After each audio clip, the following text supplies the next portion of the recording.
I'm here to move a motion of urgent public importance because of the time frame involved. And it's a call for the compliance of the Nigerian police force with the laws of the Federal Republic of Nigeria and to ensure proper investigation into the death of late Mr. Usifo Ataga. Ms. Chidinma Ojukwu, a 300-level mass communication student of the University of Lagos, was arrested on Wednesday, 23rd June, over the murder of Chief Executive Officer, Super TV, Mr. Usifo Ataga, in a service apartment in the Lekki area of Lagos. Aware that since the arrest of Ms. Chidinma Ojukwu, she has been paraded around, granting interviews to several news platforms, including the Nigerian Television Authority, causing the internet and news media to be agog with the discussion and dissecting the matter. This is despite the fact that the police have already launched an investigation into the matter. Further aware that the law of Nigeria does not allow for social media trials and matters that are sub judice, meaning before the court or not yet judicially decided. These are not to be discussed by the media or to the media by the police. Cognizant that Section 36(5) of the Constitution of the Federal Republic of Nigeria, 1999 as amended, provides that every person who is charged with a criminal offense shall be presumed to be innocent until he is proved guilty. Thus, so long as Ms. Ojukwu has not been proven guilty by the court of competent jurisdiction, she is not to be labeled a criminal or paraded about to conduct interviews on a case currently under investigation. Rather, the police are to conduct a proper investigation and allow the court to consider the matter and make an informed judgment.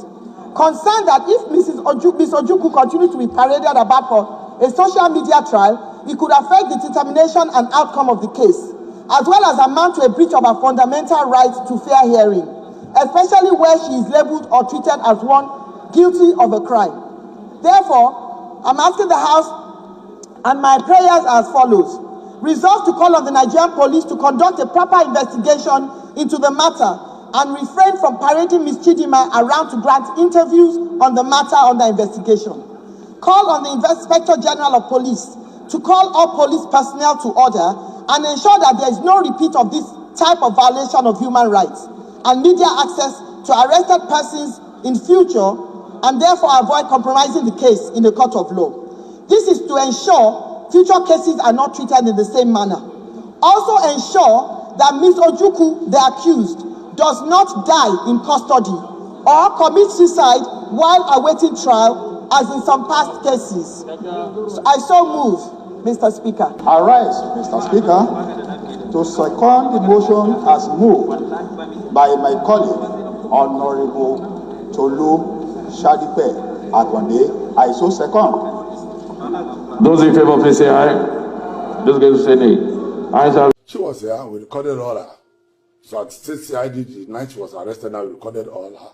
So even the lady that rented the place to her, now we recorded everything now. So we have that thing. Because if she now saw, I think something as an afterthought, then if it's going to prove out.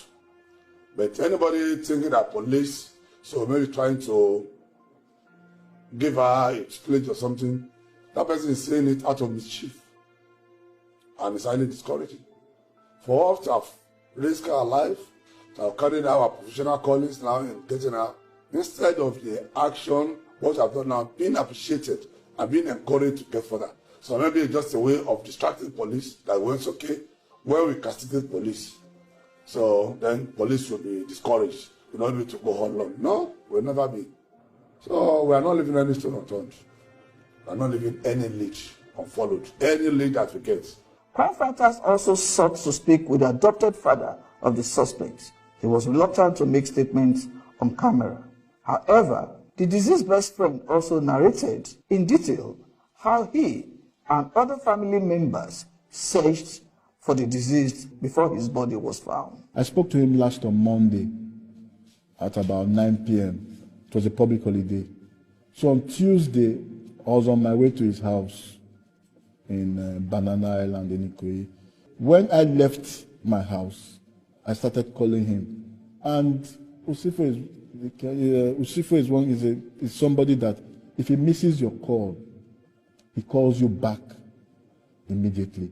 I was calling him before from VGC to maybe Lekki Phase 1. I called maybe like 6-7 times. He did not pick his call. He did not call me back. Then this was about maybe 2 o'clock in the afternoon. Then at about between Lekki Phase 1 to Banana Gate, I called maybe like another 15 times because I would need a code to get into the estate. So when I got to the gate, he still was not picking, so I called somebody else to give me a code. So I entered the estate. When I got to his house, I didn't even enter from the gate because there's a transparent gate. I saw that the Hilux his Toyota Hilux was in front of the house, but the Range Rover was not there. So I called his PA, where is Osifo. He said that he came to Banana that morning. The cook told him Osifo went out, left the house on Sunday, and was not back at that Tuesday morning.